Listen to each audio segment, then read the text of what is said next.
আমার চ্যানেলে তোমাদের সকলকে স্বাগত। আজ আমরা ক্লাস 3-র রায় মার্টিন প্রশ্নবিচিত্রা থেকে পরিবেশের দ্বিতীয় পর্যায়ক্রমিক মূল্যায়নের 6 নম্বর স্কুল সলভ করব।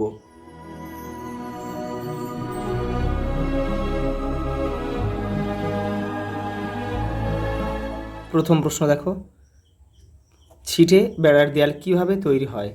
তোমাদের বইয়ের 75 নম্বর পেজে রয়েছে। দেখো এটা, এই যে দেখো, কঞ্চির বেড়া তৈরি করে তার উপর মাটি লেপে দেয়াল তৈরি করা হয়, একে ছিটে বেড়ার দেয়াল বলে।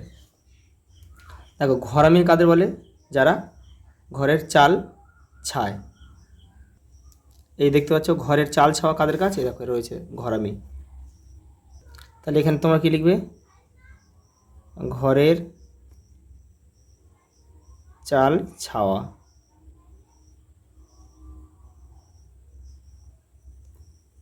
পারিবারিক জীবিকা বলতে কি বোঝো? দুটি উদাহরণ দাও। তোমাদের বইয়ের 108 নম্বর পেজে রয়েছে। দেখো, এই যে দেখো, বহুকাল ধরে কিছু পরিবারের লোকেরা একই ধরনের কাজ করছেন। যেমন দেখো, কর্মকার, কুম্ভকার, কৃষক, আরও অনেক কিছু। এগুলি পারিবারিক জীবিকা। উদাহরণ কিন্তু দেওয়া রইল এখানে, যে কর্মকার, কুম্ভকার, কৃষক।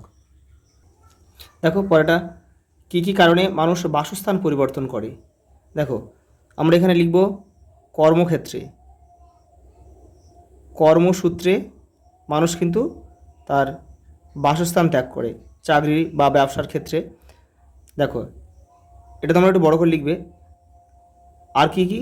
দেখো, প্রাকৃতিক দুর্যোগ,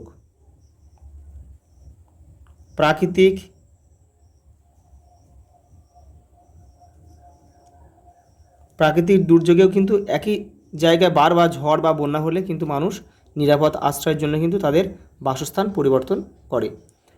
বর্তমান পশ্চিমবঙ্গের জেলার সংখ্যা কয়টি? 23টি। যে কোনো 4টি জেলার নাম লেখো। দার্জিলিং,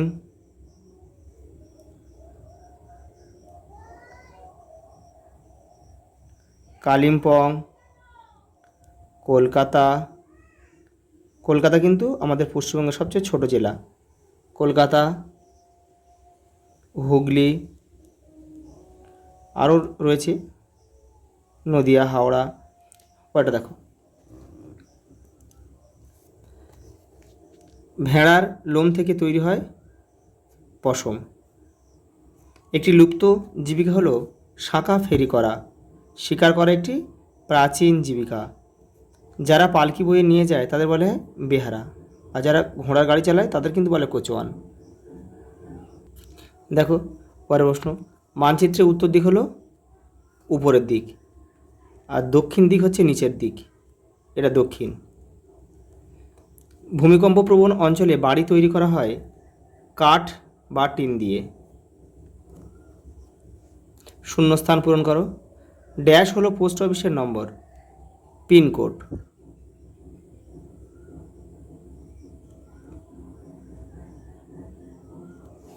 পিনকোড। ম্যাপ শব্দটির অর্থ কি? মানচিত্র।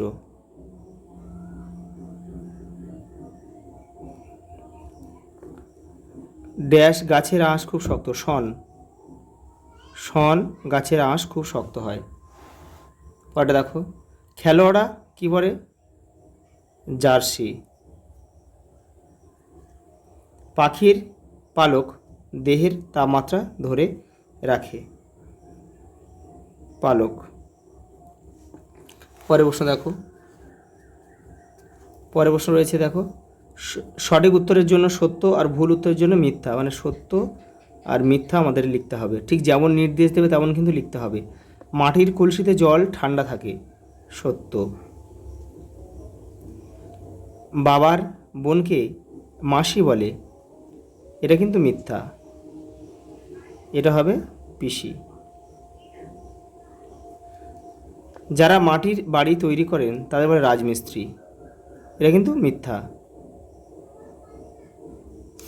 রাজমিস্ত্রিরা কিন্তু মাটির বাড়ি তৈরি করে না, এটা পাকা বাড়ি তৈরি করে। পরেরটা দেখো, পাহাড়ি অঞ্চলে খুব ঠান্ডা লাগে, এটা সত্য। যাযাবরদের নির্দিষ্ট বাড়ি থাকে, এটা মিথ্যা, কারণ যাযাবরদের নির্দিষ্ট বাড়ি থাকে না। তারা এক খাদ্যের সন্ধানে এক স্থান থেকে অন্য স্থানে কিন্তু ঘুরে বেড়ায়। দেখো একটা ছক দিয়েছে, দেখো তোমরা কিন্তু কেউ তীর চিহ্ন দিয়ে মেলাবে না, যেহেতু অনেকগুলো রয়েছে। দাগ নাম্বারটা শুধু এপারের প্রশ্নের দাগ নাম্বারটা এপারে উত্তরের পাশে বসিয়ে দেবে। খদ্দর আসলে, খদ্দর হলো আসলে সুতি, কোথায় রয়েছে দেখো। তাহলে আমরা কী লিখব? তুলোর তৈরি মোটা সুতো, এখানে আমরা কিন্তু ক লিখব। রাতকানা একটা চোখের রোগ,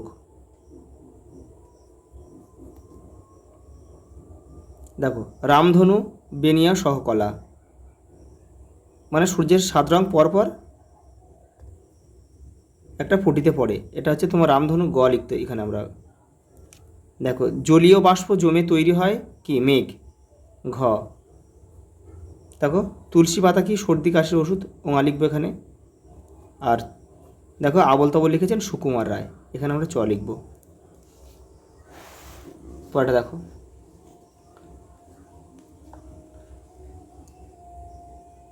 কি কাজ থাকলে লোকে কী ধরনের পোশাক পরে নিচের ছকের মাধ্যমে লেখো। দেখো কারা পরে, কি পরে। দেখো ডাক্তার, ডাক্তারদের পোশাককে বলা হয় অ্যাপ্রন।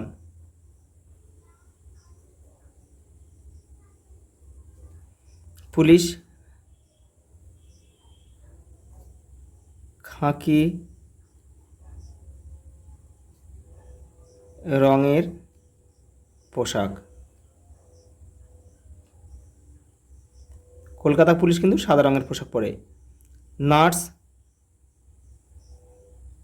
সাদা শাড়ি অথবা সাদা স্কার্ট। স্কুলের ছাত্রছাত্রী ইউনিফর্ম।